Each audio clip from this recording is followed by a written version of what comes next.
NBA Draft 2023. Monsieur Scoot. Scoot. Le scooter. Mip, mip. Ouais, bah clairement, on va en parler, mais... Ouais.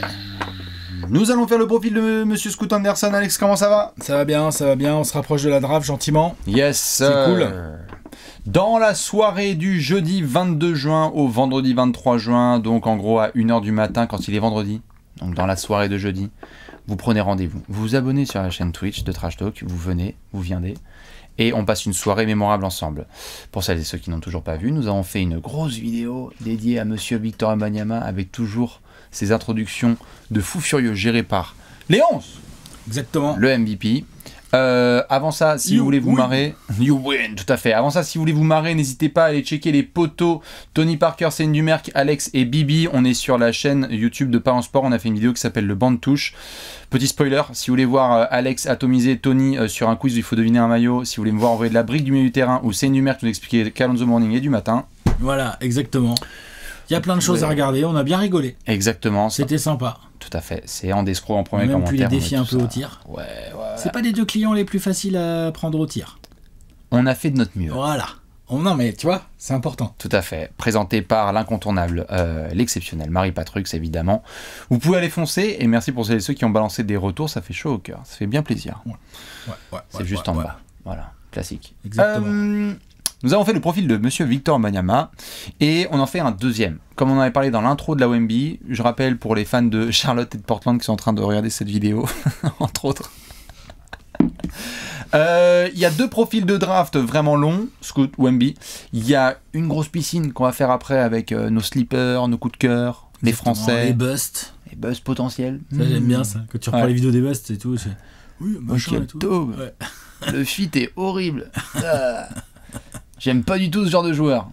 Je me souviens qu'il y en a eu où tu as eu très très bon par le passé. Là, je suis retombé l'autre jour sur... Ouais. Parce qu'en général, je suis pas bon justement sur ces trucs. Ben, figure-toi que l'autre jour, je suis retombé, je me suis dit, il est devenu quoi James Bouknight? Et t'étais pas du tout séduit par James Bouknight. Ah bah oui, là. Mais là pour le coup, c'était facile à voir. Vas-y, c'était facile. Le pétard mouillé avec des œillères, là, on les voit venir ceux-là. Zach Valine. Ouais, non, il y a très peu qui réussissent en NBA, des mecs comme ça. Il y en a même pas un par équipe. Séquencez-moi ça, là, ce que je viens de dire, les fans des Hornets, quand il va être en 18-4-4 dans 6 mois. James Bouknight. Ah ben il va en Europe alors. Et on y va gaiement. Ce qui est sûr, c'est que donc on va se faire cette petite vidéo spéciale un petit peu de tout avec les profils de Français dont on parlera aussi, Ryan Rupert, Bilal Koulibaly et compagnie. Et Alex, on fera une petite mock draft aussi. Ouais, une petite mock draft. Ça, il est question de donner l'avenir, que chaque équipe sache bien quel joueur va atterrir chez elle. C'est important. C'est la base. On fera ça là dans les prochains jours. Dans on les donne prochains pas de date. jours.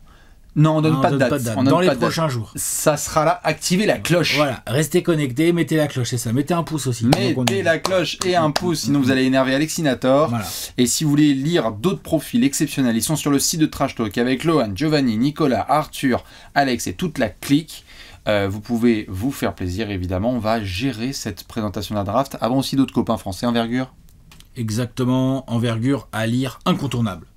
Les profils hyper détaillés, plein d'infos, le big board, la mock draft et tout. Moi j'aime bien la chaîne Hoop Intellect. Tout à fait. Je trouve qu'elle est bien faite, elle est intéressante.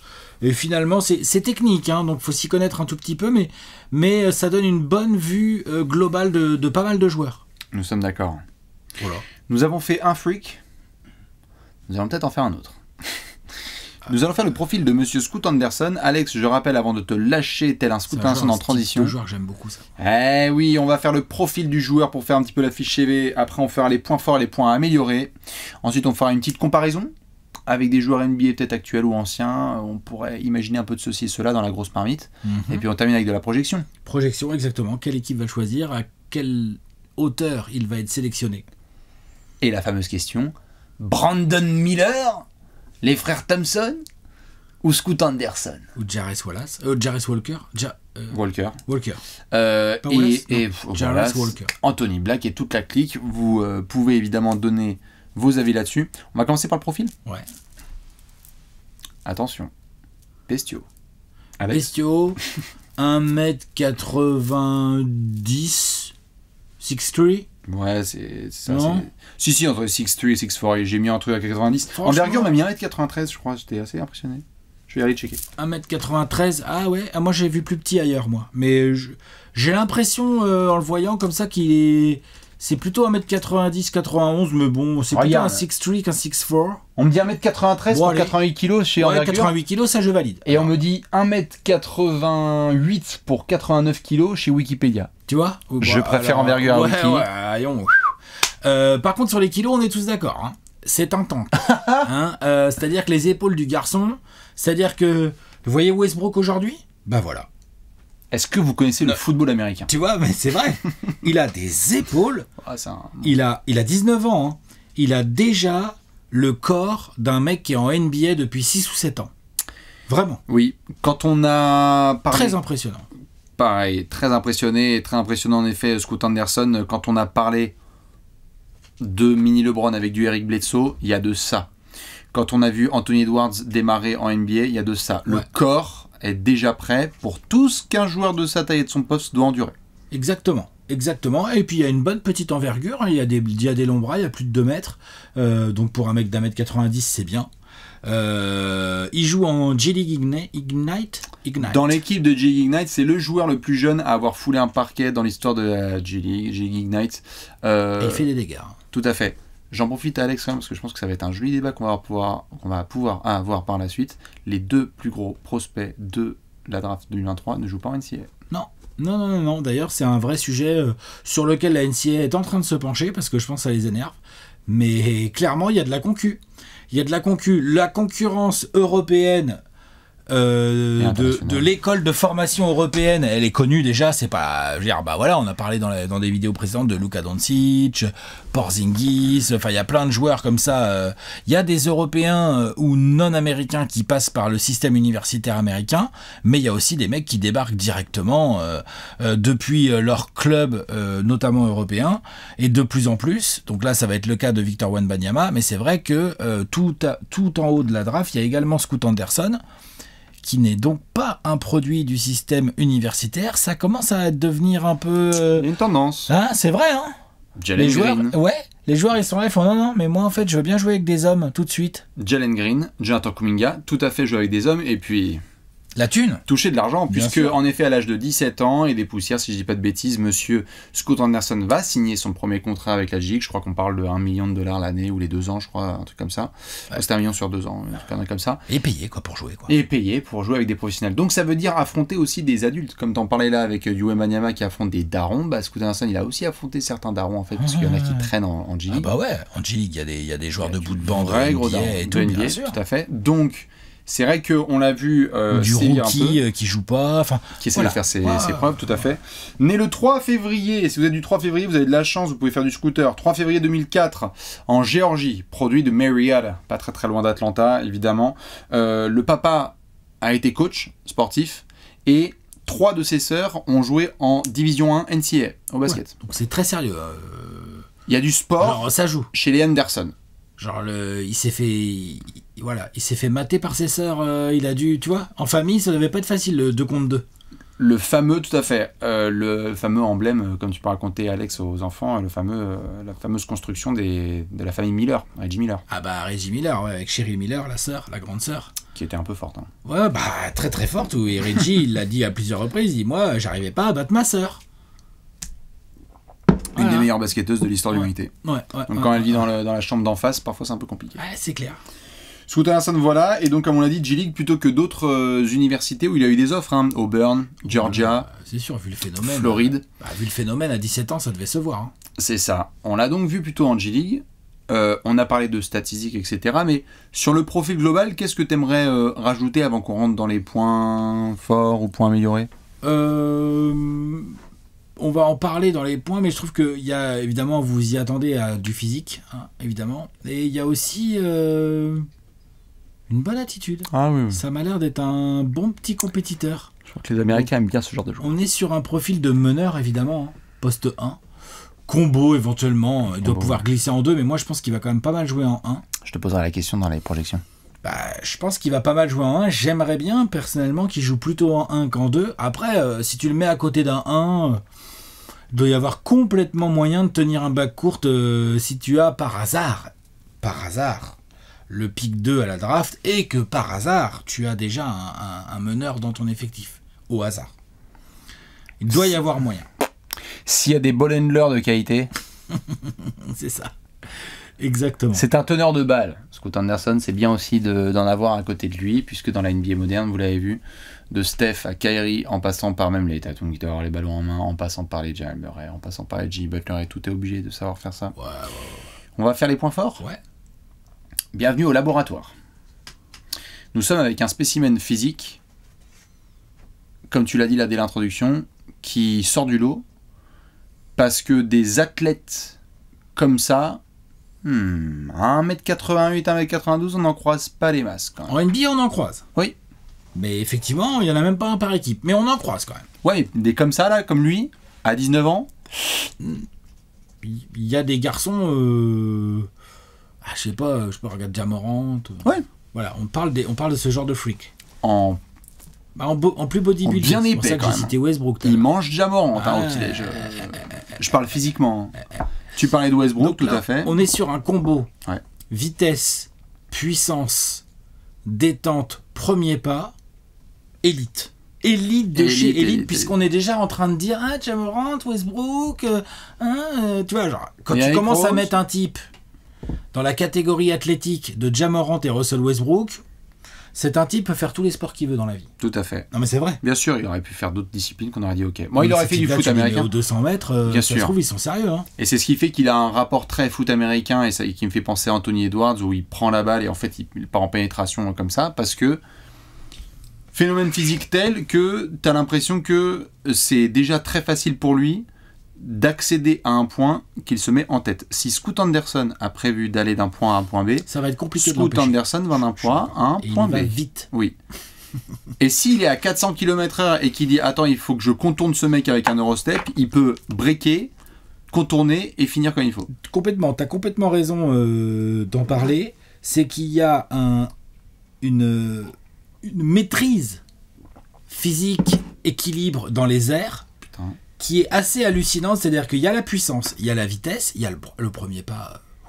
Il va faire des différences colossales. Oh là là là là là là. Colossales. Vraiment. Il y a vraiment... il va être un problème. De toute façon, c'est pas compliqué. Lui, balle en main. Demain, en NBA, balle en main, c'est un problème pour les défenses. C'est vrai, hein. Dans une NBA full pick and roll, Scott Anderson va se régaler. Et en plus, je parle même pas de la transition, hein, évidemment. Là, sur le open court, comme on dit. Tu vois, tout ça, les transitions, quand il y a de l'espace, là, ça va être n'importe quoi. Mais ça, on en voit déjà... Enfin, je veux dire, il y a déjà plein de joueurs qui font ça, tu vois. Oui, mais lui, c'est un problème. Mais c'est vrai que lui, c'est un gros problème. Et je pense que sur demi-terrain aussi, parce qu'en fait, son premier pas, même dans les petits espaces, ouais... Vraiment, avec le spacing qu'il y a aujourd'hui en NBA, et la plupart des équipes ont des shooters et tout, enfin voilà, son physique, sa puissance, sa capacité à utiliser son corps et ses gros muscles pour tenir, pour faire des... pour tenir les éventuels contacts ou garder la maîtrise en l'air et tout, c'est très impressionnant. Vous voyez un accordéon, on vient de faire Victor Wembanyama. Maintenant, tu le rétrécis un peu. On est vraiment sur un athlète compact. Ouais. C'est un mini-tank. Ouais. C'est un gars qui, lorsqu'il faut faire du playmaking, et on va y venir à l'aspect playmaking, s'il faut garder un défenseur sur ses hanches, comme on le voit avec Jimmy Butler qui le fait, avec Luka Doncic, il faut avoir ce coffre qui te permet en fait de garder un mec derrière tes hanches et où tu dis merde, c'est compliqué à contourner ce genre de profil. Ouais. Bah, à 19 ans, il a déjà ça. Il est pas maigrelet. Il a tout ce qu'il faut là où il faut. Il est costaud. Monter à l'arceau, donc là comme tu l'as dit, transition et tout, mais donc ça veut dire aussi finir avec le contact. Un pied, deux pieds. Un pied, deux pieds. Il a cette note de suicidaire à Ja Morant où en fait, sans mauvais jeu de mots, hein, où en fait, s'il faut finir à l'arceau, on verra plus tard pour la réception. Hein. L'important c'est d'envoyer. Ouais. Et l'atterrissage, c'est dans les mains de Dieu, comme on dit. Non mais c'est vrai, quand Scoot va à l'arceau, le but c'est de regarder l'action, mais si après il termine sur la tête, l'épaule, le crâne, tête, épaule, les genoux, pieds. Non, mais c'est un fou furieux dans les airs. D'ailleurs, ça, moi, je l'ai mis dans les côtés un peu attention. Ouais, tout à fait. Le côté fou furieux là dans les airs. Est-ce qu'on peut parler de playmaking ? Ah ouais, grave, il a une belle qualité de passe. Non, il a une très très belle qualité de passe. Il dirige. Il se sert bien des différences qu'il fait. Yep. Derrière les écrans, très bon. En transition, Ok, il va au cercle, il peut tout écrabouiller. Il peut aussi la lâcher dans le corner à un poteau qui est ouvert. Hein. Il n'y a pas de problème, il voit bien les choses. En plus, j'aime beaucoup sa qualité de passe à une main. Là. C'est-à-dire comme il est beaucoup ball handler, donc il a cette capacité à la lâcher main droite ou la lâcher main gauche assez facilement. Les pocket pass, il maîtrise bien. Il a déjà... C'est pas juste genre je vais au cercle ou rien, quoi. C'est clairement... ça lâche plutôt bien sa balle. La qualité de passe, le sens de la passe est bon. Il y a un peu de Harden parfois dans cette capacité justement à contrôler le jeu et à faire du yo-yo avec son défenseur, avec le grand qui vient derrière un pic, il lit très bien, notamment les garçons qui vont venir. S'il voit que c'est un grand, il va partir en dessous. S'il voit que c'est un petit, il va essayer d'y aller en puissance. Donc en playmaking, il y a beaucoup de très bons choix. Beaucoup de choix hyper intéressants. Complètement. C'est un aspect un peu vétéran parfois quand il est clairement. Et pour compléter cette panoplie offensive, parce que là on parle que d'attaque pour l'instant, il y a aussi toutes les finitions près du cercle. Genre il ne fait pas que dunker, le garçon. Là. Non. C'est que ça lay-up, ça finger roll, avec ça met des petits flotteurs, ça absorbe le contact et ça finit. C'est vraiment propre la finition. Hein. Et sans forcer, si on va en parler après, il est capable, mais ce in-between game, quand il passe derrière un écran, où il peut s'élever au shoot, donc quand il s'élève c'est un peu compliqué d'y aller, ou de lâcher ce petit flotteur à la ligne des lancers un peu étendue, il l'a déjà. Donc il a vraiment un bagage de finition, comme tu le dis, qui est ultra développé pour un gars de 19 ans, quoi. Ce sera pas un souci de le voir imaginer derrière un écran finir. Non. Et si le défenseur se pointe, il est capable de lui rentrer dedans, il est capable de l'éviter, avec des finitions un peu plus compliquées, il est capable de s'arrêter, prendre un appel de pied, de tenter les flotteurs, même s'il en rate encore un peu, là j'ai vu, mais franchement, c'est fort. C'est fort en finition. De toute façon, pour scorer, Scoot Anderson, c'est Scoring Anderson là, hein, qu'on va accueillir en NBA. Là. Tout à fait, ça va pas être un problème pour lui. Hein. Avec autant d'espace... Avec autant d'espace, il va se régaler. Dernier point offensif que je voulais mettre en avant, et je sais pas si tu en auras d'autres, que ce soit les fans de Portland ou de Charlotte, on verra, ou n'importe quel adversaire, gardez vos yeux sur Scoot Anderson parce qu'il a ce truc que j'adore chez des jeunes joueurs parce que c'est extrêmement rare, c'est catch and go. Quand il a la balle, il ne la congèle pas pendant 3 quarts d'heure. Si Scoot Anderson récupère une balle dans un corner et qu'il baisse l'épaule, la probabilité que tu aies un highlight sous les 0,5 secondes, elle est de 100%. C'est vrai. Son attaque dès le catch, moi, me fascine. Et vraiment, dès qu'il passe l'épaule, déjà, tu n'as pas eu le temps de réaliser qu'il baissait l'épaule. Et en fait, il est déjà à l'arceau. Très vite. Et il va très vite. C'est très explosif, très rapide. Et le catch and drive, ça me... Il fait beaucoup de bons choix aussi. C'est-à-dire qu'il catch and drive, mais parfois, il la relâche direct en passe. Oui. C'est vrai. Défensivement, il y a des bonnes bases quand même. Je parlerais plus de potentiel. Oui. Parce qu'évidemment, quand tu as des attributs physiques pareils et des qualités athlétiques pareilles, tu peux défendre sur les meneurs en NBA, les postes 2 aussi, hein, tu peux. Il a la puissance, il a la mobilité, il a la détente, il a la vitesse. Il a tout ce qu'il faut sur le papier pour défendre. Après, quand je parle plus de potentiel, parfois, discipline, positionnement, on verra. Je le mettrai pas dans ses points forts tout de suite, moi, la défense. Non, en fait, moi j'ai bien aimé certaines lectures parce que tu parlais d'un bon QI basket. Ligne de passe. Et donc sur des lignes de passe, sur la manière de venir aider sur des grands qui ont la balle, il va être là pour mettre ses mimines. Donc ce sont des réflexes défensifs de qualité. Ça va être des close-out intéressants qu'il peut faire. Donc, en tout cas, je peux pas le mettre dans des points trop négatifs. On va y revenir parce que tu as raison, il y a une marge de progression assez intéressante. Mais l'athlète fait que... T'as pas arrêté d'avoir Andrew Wiggins en Gérard parce que tu disais avec tout ce qu'il a, les qualités athlétiques de machin, ça devrait être un bête de défenseur. Ça aura pris des années. Ouais, ça aura pris des années, mais quand c'est sorti, c'est sorti. Mais quand c'est sorti ouais, méchant quand même. Je suis d'accord. Donc Scoot a cette base. Dernier point pour moi, et c'est celui sur lequel il a essayé de marteler pour faire la différence, c'est la fameuse expression américaine, il a le dog en lui, quoi. He's got that dog in him. Il a un état d'esprit. C'est un compétiteur. C'est le trou du cul de la classe, hein, excusez-moi, mais je dis ça comme un compliment. C'est le mec qui va dire non, mais moi je vous marche tous dessus, quoi. Et qui va faire ce qu'il faut sur le terrain pour que ça se passe. Tu vois, c'est pas genre juste il parle. C'est pas blabla et non. C'est un compétiteur, il a grave envie de gagner. En plus, lui, clairement, il va arriver en NBA avec une petite base de somme, puisque dans sa tête, il est numéro 1 de draft, mais dans les faits, Désolé mon poteau, mais bleu, blanc, rouge. Ouais. Voilà. C'est comme ça, bien sûr. Oui. Donc tu vas être numéro 2. Enfin, bleu, blanc, rouge. Bleu, blanc, rouge, mais sans étoile. Oui, exactement. C'est désolé. Ouais. Nous, on n'a pas d'étoile sur le truc. Bon. Et au mieux, il sera numéro 2, puisqu'on va parler après de sa position. Après de sa position. Exactement. Mais voilà. Sauf coup de Trafalgar, et si les gens ont envie de gâcher la soirée de draft de Bastien, il sera pas numéro 1. Comme disait... ça serait drôle quand même. Tout à fait. Comme disait Léon juste avant qu'on démarre la vidéo... Et un meneur aux Spurs. Non, merci, ça va. C'est bon. On prend même bien. Tu arrêtes. Vous n'avez pas besoin d'un meneur, vous? Comme disait Léon juste avant le début de la vidéo, Scoot Anderson, il peut te changer une franchise. Je crois que c'est ce que tu disais. Quand Scoot va débarquer demain... tu disais le côté pour Wemby, tiens on te file les clés, puis tu fais les interviews, les photos avec les bébés, etc. Il peut lui aussi. Je pense que tout Scoot Anderson, il peut avoir ce côté, comme on l'a vu avec Ja Morant, de en fait ma franchise va désormais prendre mon identité. Ouais. Parce qu'il est trop, comme on l'a vu avec Westbrook, OKC, etc. Il est trop impactant et fort en termes de personnalité. C'est une personnalité tellement forte qu'il va pas rentrer dans le monsieur et madame tout le monde. C'est un mec qui va tout de suite sortir du lot. Oui, il va se voir. Ouais. Et ça va se sentir sur le groupe. Bien coaché, avec les joueurs qu'il faut autour, ouais, il peut tout de suite devenir un gars où on se dit, ok, donc là, il y a un projet en cours, et ce projet, il se construit autour de Scoot Anderson. C'est ça. Tout à fait. Pour comme, je sais pas, Banchero, là, qui arrive au Magic, il y a quelques bons joueurs, il y a le coach, machin, ça se voit. Tout à fait.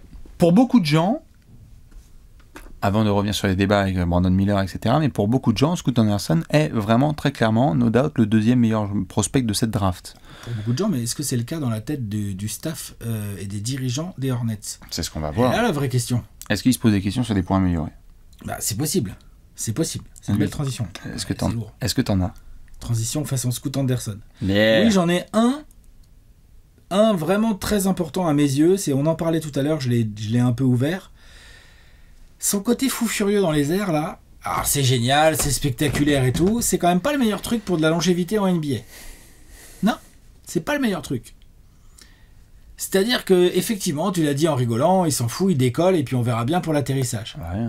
Oui, mais on sait que c'est risqué.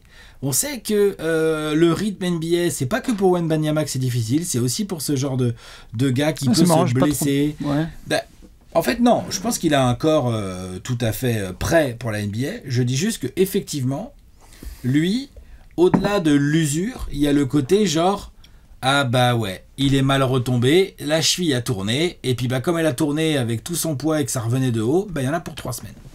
4 semaines. Il est dangereux.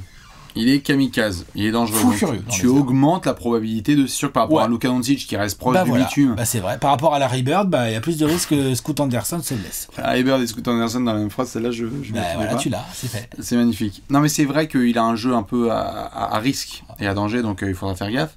Il y a cette motivation en défense où attention, ça va très très vite se voir en NBA. Attention à pas vouloir que faire du scoring. Tu disais c'est scoring Anderson, très bien, mais en fait en NBA pour réussir il faut les deux côtés. Ah bah le problème c'est que c'est sûr, c'est que si tous les arrières meneurs qui jouent contre l'équipe de Scoot Anderson font leur season high, ça va se voir. Voilà. Non, on est d'accord. Shooting, 3 points. C'est le plus gros. C'est le plus gros. On est sur un shooter qui n'est pas encore assez régulier et développé. Il est capable, mais à son poste aujourd'hui. Si tu n'es pas un shooter régulier, ça défonce ton potentiel. Parce qu'à mi-distance, il a montré qu'il y avait déjà un petit pull-up, qu'il y a des choix peut-être améliorés et tout, mais il y a quelque chose. C'est vrai qu'à 3 points, je pense qu'on peut dire que le 3 points, c'est le plus gros point qui va changer la carrière de Scoot Anderson. C'est-à-dire que là, comme ça, on est en train de décrire un joueur qui a tout ce qu'il faut pour devenir All-Star. Ouais. Hein ? Je pense. Hein ? Bien sûr. Est-ce qu'il a le potentiel pour être genre vraiment All-NBA ? C'est son shoot à 3 points qui va le dicter. Non, c'est ça. C'est le shoot qui va tout faire balancer. Ouais. Est-ce que ça va bien se développer ? Est-ce que non ? Parce que le reste, il aura le handle, le jeu physique, la personnalité. Ouais. Parce que ce mec-là, avec les qualités athlétiques qu'il a et le premier pas qu'il a, s'il commence à mettre des 36-37% à 3 points, c'est comment tu défends ? Ou même des 34, ce qui fait qu'on s'est d'abord foutu de la gueule, souvenez-vous, de Ja Morant qui disait que c'était un des 5 meilleurs meneurs de la planète, ou ensuite il a commencé à en rentrer 2-3, play-in tournament face aux Warriors, on a dit oh merde, en fait il faudrait faudra éviter de le laisser quand même tout seul. Et là, c'est fini. Et là, c'est fini. Là, tout le jeu est ouvert. Après, on est monté trop sur Ja Morant. Bon, bah, il y a un mec sur Sport Center. Ouais. Ah, bah, ça, c'est sûr et certain. Il y a un mec en replay. Hein. Ah, bah, ça, c'est sûr et certain. Parce qu'avec, je te dis, l'alliage vitesse-puissance, si les défenses sont obligées de trop monter sur lui, il va se faire des festins. C'est ça. Dernier point, point amélioré. Ouais. Malheureusement, c'est pas un point amélioré. Là, je suis obligé de dire que c'est un défaut, malheureusement. Et le pauvre, hein, c'est pas de sa faute, mais il fait pas 2m24, quoi. Et donc et donc, pour un mec comme ça qui est aussi talentueux, je dis ça, hélas, parce qu'il souhaitait être numéro 1 de la draft. Oui. Malheureusement, il ne peut pas l'être parce que tu ne peux pas faire face à ce qu'un Victor peut présenter sur le long terme et sur ce qu'il apporte. Donc, je dis ça pour la blague, parce que évidemment, on s'en fout qu'il fasse pas un 2m24, mais c'est juste pour un garçon comme ça qui coche tellement de cases, qui pourrait être numéro 1 de la draft dans plein de QV. Faut accepter aussi qu'à tes côtés, tu as un truc intergénérationnel. Faut s'en servir même. Mais oui. Faut s'en servir, faut avaler son somme et s'en nourrir pour pouvoir tout donner et nourrir sa mentalité de compétiteur dont on parlait tout à l'heure. Là. C'est le genre de la maison. C'est bien. Est-ce que ça dit de faire des comparaisons ? Ouais. Nous allons faire des comparaisons avec des joueurs NBA. Vous prenez soit les actuels, soit les anciens, et vous nous dites moi je trouve que Scoot Anderson, c'est un mélange de Tut avec Michel, avec Brigitte, et en prenant un peu de Mustapha. Alex, qu'est-ce qui te vient à l'esprit comme nom quand tu le vois ?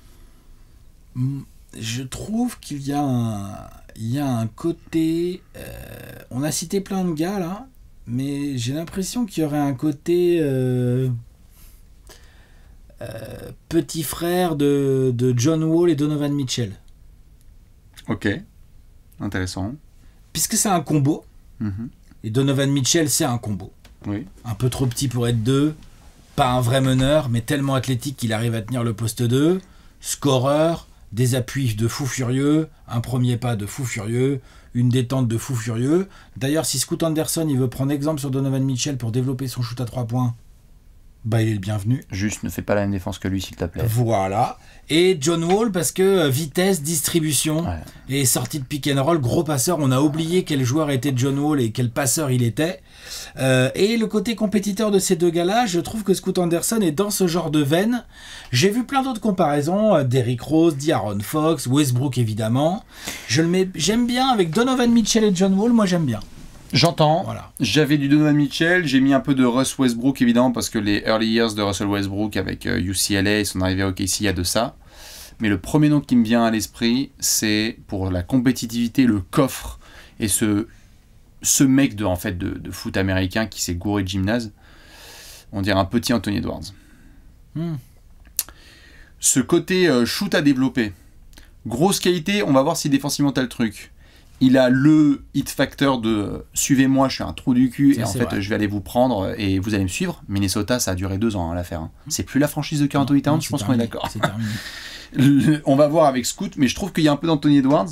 Ces deux garçons de Géorgie qui ont grandi avec de la barbaque à plus quoi savoir en faire. C'est des pitbulls. C'est des bestiaux. Et donc sur pénétration, il y a les types qui vont finir dans des TikTok, YouTube. Taper des posters. Si c'est pas un japonais, ça va être un autre gars. Désolé, le matin, on va être là, genre, t'as vu ce qu'il a fait ? Watanabe, là, on s'en souvient encore. Quand c'est Anthony Edwards qui lui a grimpé dessus. Il y a des gars comme ça. Et donc, un peu de Ja Morant aussi, avec Jakob Poeltl qui a pris toute la clique. Il me fait beaucoup penser à un petit Anthony Edwards. Je lui souhaite ça, parce qu'en fait, c'est un numéro 1 draft, Anthony Edwards, où on a attendu de voir s'il pouvait être All-Star. Il est All-Star au bout de 3 ans. Ouais, tout à fait. 3 ans ? Son plancher, je disais tout à l'heure, plancher, c'est quoi ? C'était sa 3e saison, Anthony Edwards ? Ou 2e ? 3e, je crois. 3e. Son plancher, c'est quoi ? Titulaire ? Oui. Un plancher, quoi. Oui. Et son plafond ? Son plancher, pour moi, c'est un très très bon titulaire qui peut... Et son plafond, c'est quoi ? All NBA ? Franchise player ? Ah oui, non, son plafond, c'est franchise player. Son plafond, c'est... suivez-moi et on va aller jusqu'au bout. C'est genre l'équipe de Scoot Anderson et fait partie des favoris au titre, quoi. Si tu me dis Scoot Anderson, on l'avait comparé, waouh, c'est incroyable, et il a fait une saison en triple de moyenne à la Westbrook, et il a amené sa franchise à 46 wins. Ouais. Formidable, je lui souhaite.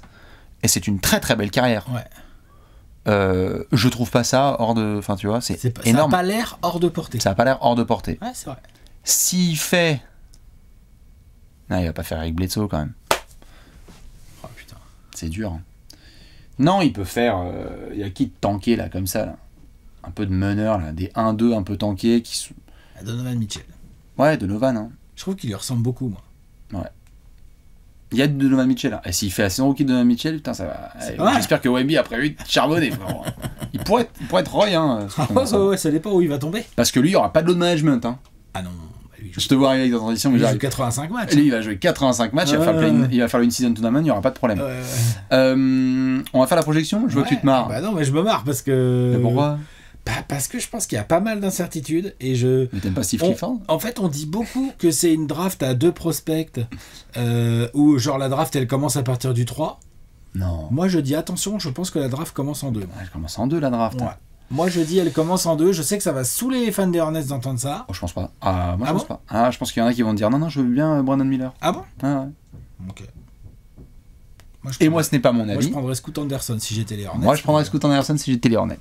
Tant pis, tu te débrouilles avec la mélo, tu bricoles ton bac courte, mais t'as ton bac courte. T'as Terry Rozier qui sort du banc. Mais c'est pas mal du tout cette affaire. Mais oui. C'est pas mal du tout. T'as Scoot Anderson et t'as la mélo ball et tu te débrouilles après avec. Tu bricoles. T'as Mark Williams. Tu bricoles, oui, bien sûr. Mark Williams va se régaler. Scoot Anderson, la mélo ball, l'autre, il va poser des gros écrans et il va dunker 8 fois par match. Ah, ça, j'espère que PJ Washington aime bien les corners. Et 8 fois par match, il va dunker Mark Williams. Ouais. Et puis PJ Washington, ça va être shooté comme un zinzin à 3 points. Non, il y a Charlotte qui est en 2. Donc pour toi, les Hornets doivent prendre Scoot Anderson, on est d'accord là-dessus? Enfin, doivent. Alors, devraient. Tic-tac, tic-tac. On va faire après une mock draft. Should. Je pense que s'il est disponible, tu prends Scoot Anderson. S'il est disponible, Bastien. Il va.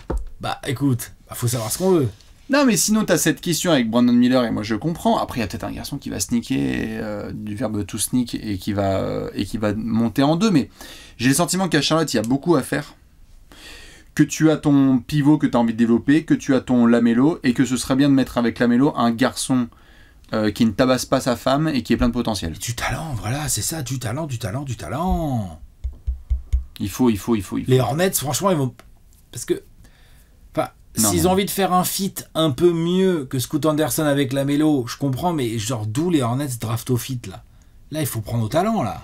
Et je souhaite que ce soit ça parce que no disrespect envers les fans des Blazers, dont on va faire la mock draft et où les probabilités de faire un trade sont assez élevées potentiellement avec ce pick 3. J'ai pas envie. Pas une rotation à 3. J'ai pas. Simons, je n'ai pas envie de Scoot Anderson à Portland. Arrêtez, c'est bon là. Ou alors soyez clair sur la stratégie. Ou alors on trade Lillard. Ouais. Ou alors soyez clair sur la stratégie. Claire, quoi, tu vois. Stratégie claire. Shadon, Scoot Anderson, et c'est le dunk contest. On y va. Voilà. Allez, hop. On va tout péter. Ouais. Allez-y. Il y a pas de problème. On reconstruit. On y a Sean Billups. Tu coaches jusqu'au 10 avril à peu près, et puis c'est tout. Jusqu'au 10 mars. Ouais. Voilà. Mais c'est tout. Et à ce moment-là, ok, Sheldon Sharp, Scoot Anderson et basta. Lillard. Mais tu dis pas Damien Lillard, gros, on veut, sur ma vie, crois-moi, on veut t'offrir la chance d'aller jouer le titre. Et on qui va faire sa 74e couverture de. C'est enfin l'année pour les gens. Et puis tu dis quoi, Scoot Anderson? Tu vas être 6e homme? Non, mais je demande. Ben non, c'est bon. C'est Simons. C'est Anthony Simons, tranquille. Ouais, bah. Tu vois. Non. Ça m'énerverait un peu. Surtout que derrière, il y avait qui en 4 et en 5? On avait du Houston et du Détroit. Ouais. Non, c'est bon, là. C'est bon. Allez, Charlotte. C'est bon, allez. Pas de bêtises, hein. Allez, Hornets, vous faites pas de conneries. On compte sur vous, hein. Vous les prenez, et du coup, si t'as Scoot Anderson qui débarque à Charlotte, potentiellement, en pick 2, eh ben, tu sais que Wemby, il va avoir du taf pour aller chercher le rookie de l'année. Parce qu'un Scoot Anderson qui est libre dans une équipe qui va vouloir être compétitive et qui, justement, va prendre une partie de l'ADN. Parce que jusque-là, l'ADN, c'est sexe, drogue, alcool. Hein, excuse-moi, hein, les Hornets, c'est compliqué quand même depuis 3 ans niveau identité. Hein. Montrezarel, Miles Bridges. Non, il y a des mecs qui ont 2-3 casseroles au cul. C'est clair que la police ne chôme pas. Hein. Voilà. Et pour Scoot, j'aimerais bien que du coup, il puisse arriver et dire non, on joue sérieux, on joue au basket et on va jouer quelque chose, autre chose que juste pour le pauvre Eric Collins qui va se démonter. En plus, rien que pour ça. Eric Collins au commentaire avec Scoot Anderson en transition. Les contre-attaques, Lamelo Ball, Scoot Anderson. Incroyable. Moi j'aime bien ça. On est d'accord. Est-ce que tu as autre chose à rajouter sur monsieur Scoot? J'ai l'impression qu'on a été assez complet.